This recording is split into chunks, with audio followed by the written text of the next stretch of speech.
Bonjour à tous et bienvenue dans cette deuxième partie de vidéo sur Steve Jobs, dans laquelle on va voir ce qui s'est passé à partir du moment où il s'est fait virer jusqu'à sa mort. Si vous n'avez pas encore vu la première partie, je vous invite à aller checker ça avant de commencer cette vidéo. We just released our finest creation, the Macintosh, a year earlier, and I just turned 30.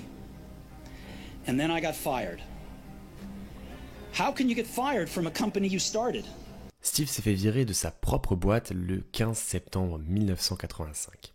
Il était complètement abasourdi, mais il a su rebondir assez rapidement en vendant une partie de ses actions de chez Apple en rachetant Graphics Group pour 10 millions de dollars. En effet, il n'avait pas encore suffisamment changé le monde et cette boîte Graphics Group va rapidement devenir Pixar.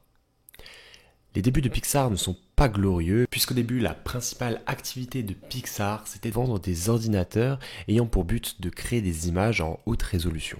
Mais tout prend de l'ampleur lorsque Jobs insiste pour développer une branche dans l'animation. Là vient le véritable essor de Pixar. Ils obtiennent l'Oscar du meilleur court-métrage d'animation en 1989 avec Tin Toy. Suite à ça, le studio décroche un contrat en 1990 avec Walt Disney. Contrat qui donnera vie au premier grand classique, Toy Story. Inutile de vous parler du succès phénoménal qu'a fait ce long métrage, s'en est suivi une ribambelle de chefs-d'œuvre qu'on regarde encore aujourd'hui, comme par exemple Cars, Nemo, Ratatouille, Les Indestructibles et j'en passe. Mais le pire dans tout ça, c'est que Pixar, ce n'est même pas son projet principal. En parallèle de tout ça, en 1985, avec la revente de ses actions Apple, il a investi 7 millions de dollars dans le lancement d'une nouvelle boîte, Next Computers. En plus de ça, il trouve un investisseur du nom de Ross Perot qui va lui aussi investir massivement sur Steve Jobs et sa boîte. Le premier ordinateur ressemble beaucoup au Macintosh, mais en bien plus performant et de bien meilleure qualité. Mais cette boîte ne vous parle pas, c'est qu'il y a une raison, c'est que tout ne s'est pas forcément bien passé. En effet, cet ordinateur visait plutôt les entreprises et les universités plutôt que les particuliers. Et pour une raison inconnue, Next n'a pas réussi à se développer et à se faire connaître davantage. Jobs a donc décidé de se concentrer sur le marché des logiciels, mais là encore, Bill Gates et Microsoft plus particulièrement ont bien évolué pendant ces années et sont devenus la référence, que dis-je, le mastodonte avec Windows 3. On peut parler alors de monopole du marché avec 97% pour Microsoft et les 3 derniers pourcents pour Apple. Mais alors, comment expliquer un tel retournement de situation dans les années 90 ? Ce qui s'est passé, c'est que Steve, lui, à la base, voulait une gamme de produits limitée pour Apple afin que les personnes puissent s'identifier facilement. Mais suite à son départ, il y a eu beaucoup de dirigeants à la tête de l'entreprise qui ont fait n'importe quoi. Avec une gamme de produits de plus en plus grande, à savoir qu'il y avait plus de 15 dérivés du Macintosh qui ont été faites. Ils ont essayé de se diversifier dans les vidéoprojecteurs ou encore les consoles de salon, mais rien à faire, Apple s'enfonce de plus en plus. En 12 ans, l'interface est restée la même que celle du Macintosh. Il n'y a eu aucune innovation qui a été faite, en bref, c'était un vrai désastre. Il restait à Apple environ 90 jours à vivre et c'est alors qu'il décide de racheter l'entreprise de Steve Jobs, il décide de racheter Next pour pouvoir utiliser l'interface que Steve Jobs utilisait dans sa propre entreprise Next. Et allez savoir, mais par un concours de circonstances, l'improbable se produit, Steve Jobs retourne chez Apple. Au début, Apple le place en tant que CEO intérim afin de voir un petit peu comment est-ce qu'il va gérer la situation, puisqu'en même temps d'être le CEO d'Apple, c'est aussi le CEO de Pixar, qui est en pleine croissance à ce moment-là. Il va alors prendre de nouvelles mesures, redonner de l'espoir et de l'ambition à Apple en faisant quelques changements, mais surtout avec un nouveau slogan, Think Different. Ce slogan est vraiment bien choisi puisqu'il vient non seulement de tacler IBM et son slogan Think, mais il va aussi faire également référence à toutes les personnalités qui, de par leur façon de penser différemment, ont changé le monde, comme par exemple Einstein, Gandhi ou encore Mohamed Ali. When you grow up, you tend to get told that the world is the way it is, and your life is just to live your life inside the world, try not to bash into the walls too much, try to have a nice family life, have fun, save a little money. That's a very limited life. Life can be much broader once you discover one simple fact, and that is everything around you that you call life was made up by people that were no smarter than you.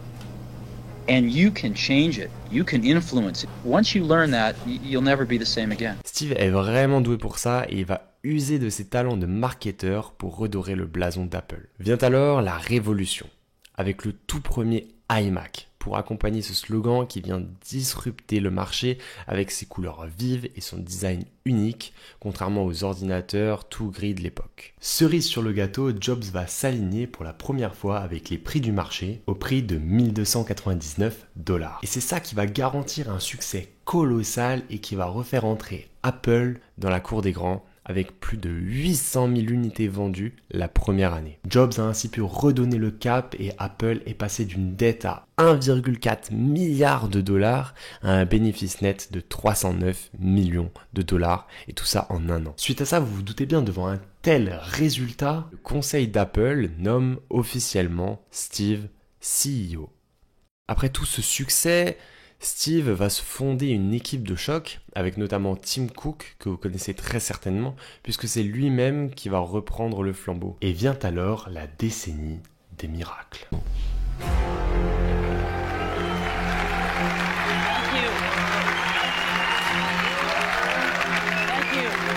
We introduced the first iPod, and it didn't just change the way we all listen to music. It changed the entire music industry.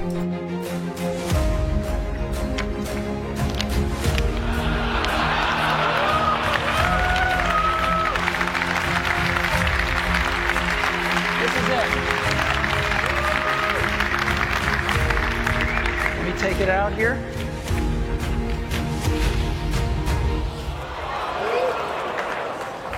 This is the new MacBook Air, an iPod, a phone, and an internet communicator. An iPod, a phone. Are you getting it? These are not three separate devices. This is one device. And we are calling it iPhone. Today, Apple is going to reinvent the phone. Et en effet, c'est grâce à Jobs qu'on évoluait à chaque innovation d'Apple, les autres marques se calaient dessus pour tenter de le concurrencer. Mais ce n'est pas tout, ça ne s'arrête pas là, ils ont également créé iTunes pour la musique, iCloud qui est à lui seul une révolution, sans parler de l'App Store, des iPads, des iPods et j'en passe. Tout ça pour dire que ce grand homme a révolutionné notre monde comme jamais personne ne l'a fait auparavant. Et depuis 2011, je pense que vous l'avez remarqué, mais il n'y a plus de très grande évolution sur nos téléphones. Je vous laisse deviner pourquoi. Avant de vous laisser, je souhaitais vous faire passer un extrait de l'un des discours les plus mémorables de tous les temps de Steve Jobs à Stanford en 2005. Because almost everything, all external expectations, all pride, all fear of embarrassment or failure, these things just fall away in the face of death, leaving only what is truly important. Remembering that you are going to die is the best way I know to avoid the trap of thinking you have something to lose. You are already naked. There is no reason not to follow your heart.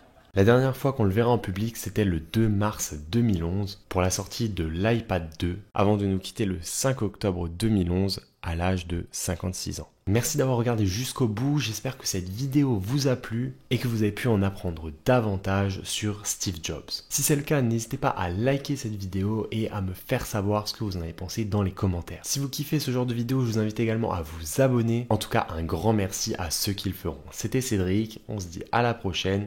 Allez, ciao!